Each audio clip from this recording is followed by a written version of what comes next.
long pots for him to go for, because the cue ball's a bit closer to the cushion.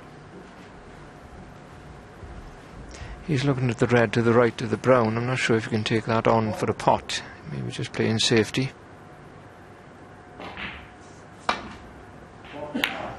Get through to that one. He's played it well.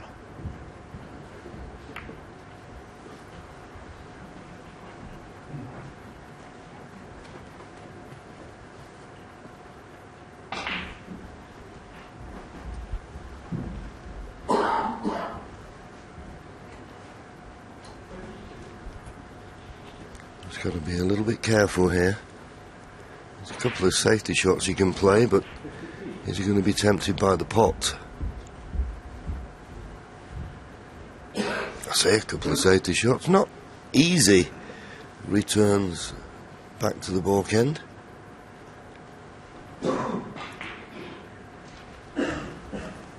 Big difference, isn't he?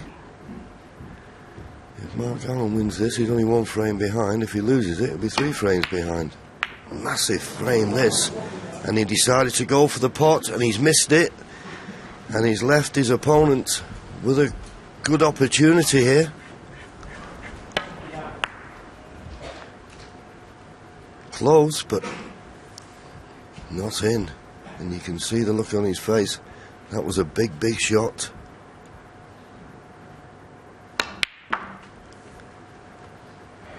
One.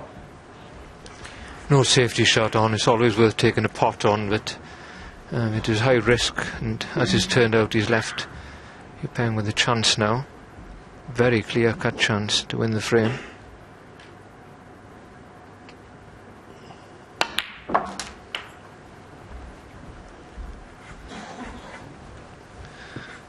And black has now put him 30 points in front.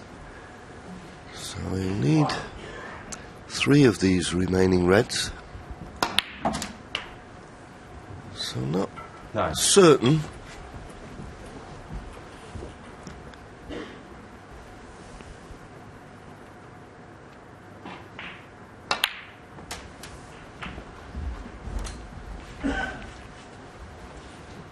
Looks to left himself an angle as Mark looks on, wondering if he's going to get another chance in this frame. Nice angle there, can push through.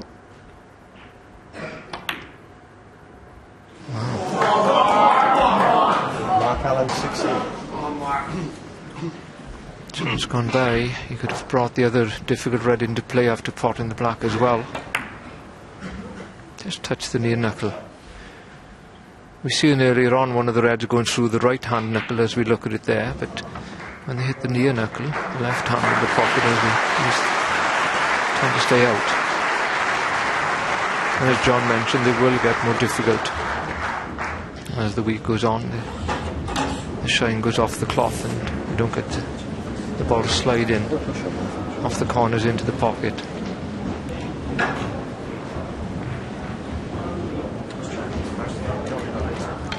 Clear the noise. Looks like they've got to the mid-session interval on the other side, and this is a big moment in this match for me, for Mark Allen.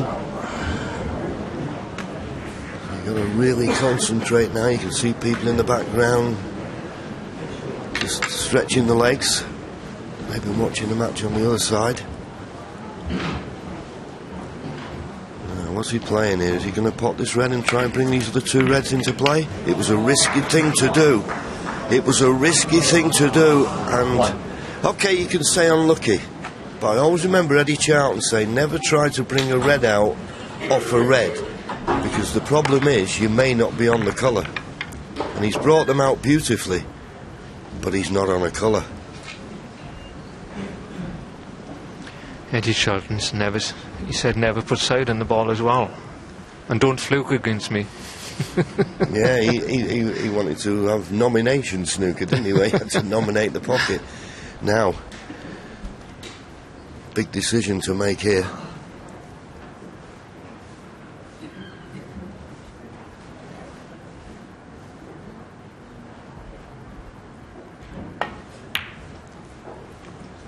Big decision. Mark Allen 1. So much pressure on that.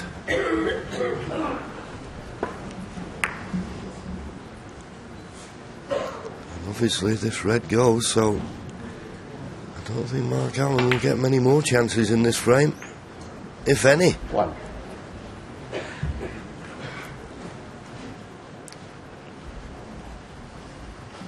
Just the pink needed. Took a 44 points in front with just 43 remaining. Could be a big shot on the cards here.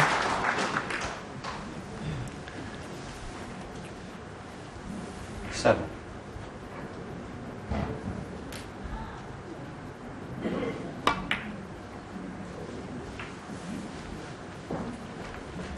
8.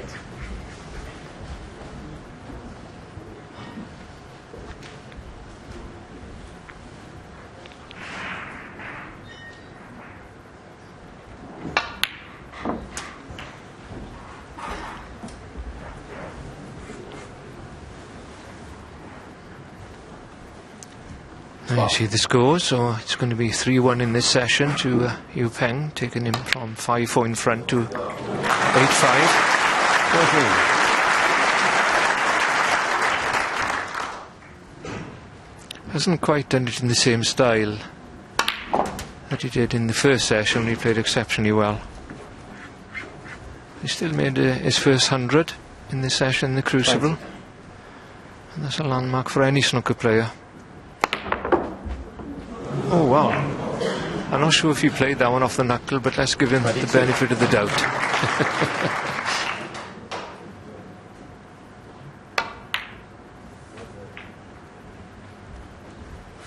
25. From the majority of this match, this young man has looked very comfortable out there on the table.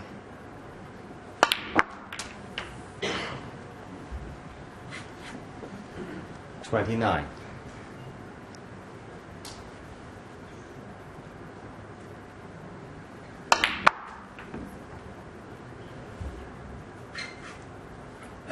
There's no doubt he had a few quiet spells in the first session towards the end of it, but in general terms he's outplayed Mark Allen in this match so far. 40.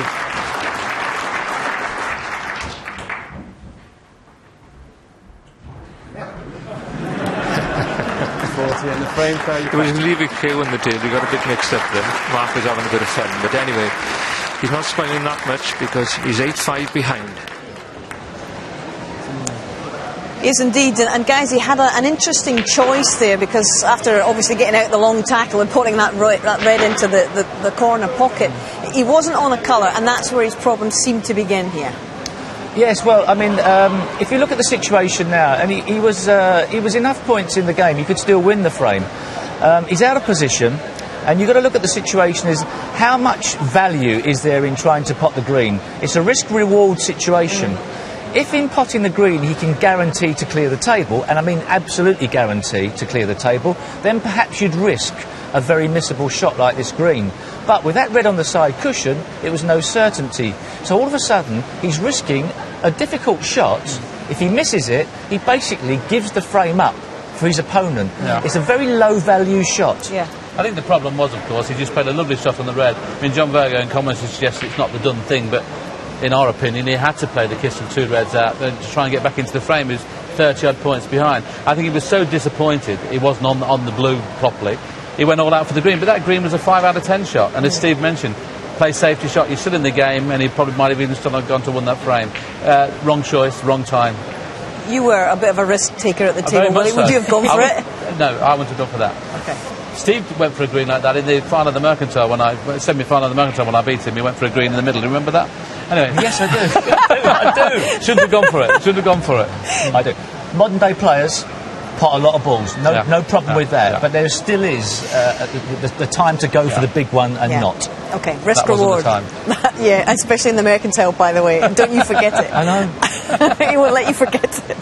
All right, shall we move on? I think this morning we were all really keen to see who'd become the second man through to round two. John Higgins got through just. Bit of a squeak against it, Liang Wenbo last night.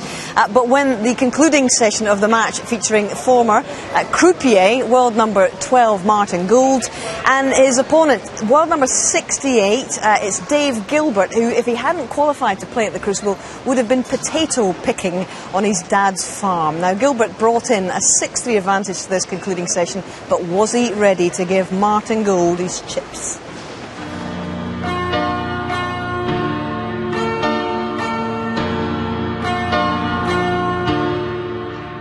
So this is a session which tells us who will get through to the last 16.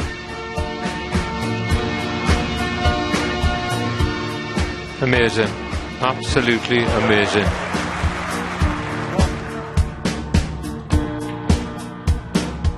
That was a better shot than it looked. David Gilbert extends his lead over Martin Gould. It's 7-3. He now only trails by 7 frames to 4. Oh wow. How good did he hit that?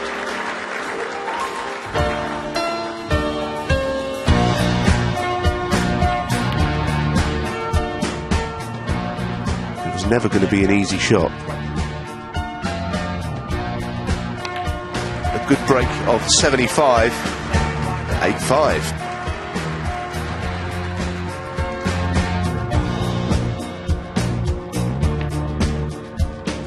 Well, not often you see that.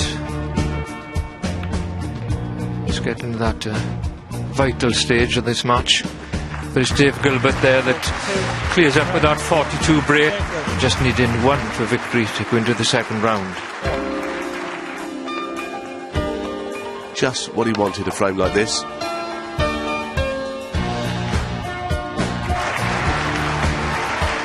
Back-to-back centuries then. That's a brave shot to play. This is a serious comeback. This match is really on now. He's won 3 in a row. He's only 1 behind. Oh, superb.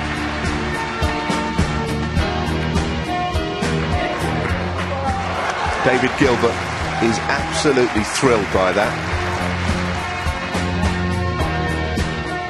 And that surely is it now.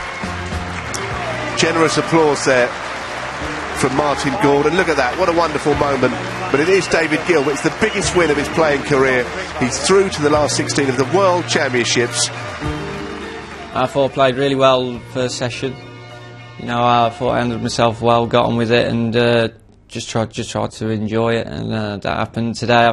I struggled, probably slowed my game up a bit, and managed to nick a couple of frames which I was lucky in. You know, Mike could have easily won them, and obviously had a bit of a lead, and the way Mike come back at me 9-8, he was probably, you know, he went favourite because I hadn't potted the ball for 3 frames, and he was, you know, he's playing great stuff. So to make that break in the last, and yeah, Lady Luck shone on me with a big fluke to finish it off, but sorry about the fist punch. I just yeah, and it all come out, I guess.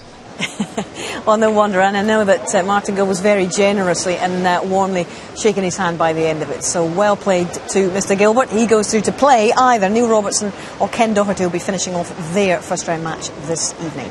But back to business this afternoon, and we're going to be watching the magician Sean Murphy next. And he's had a very, very impressive record here over the last 10 years at the Crucible. He was, in 2005, a 125-1 outsider when he won the title. 4 years later he came back and was runner-up to John Higgins. He's got plenty of memories to savour in this venue.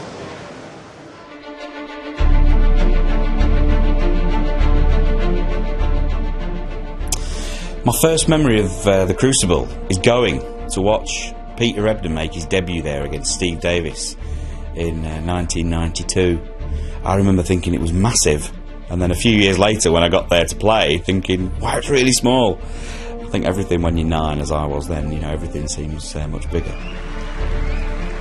It took me till 2002 to actually make my debut there, and I remember playing Stephen Hendry, walking out.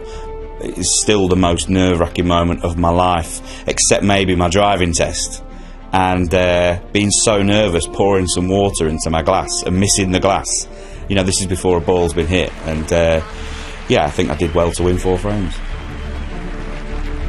When you go to Wimbledon for the tennis, it is the only thing anyone in southwest London knows about.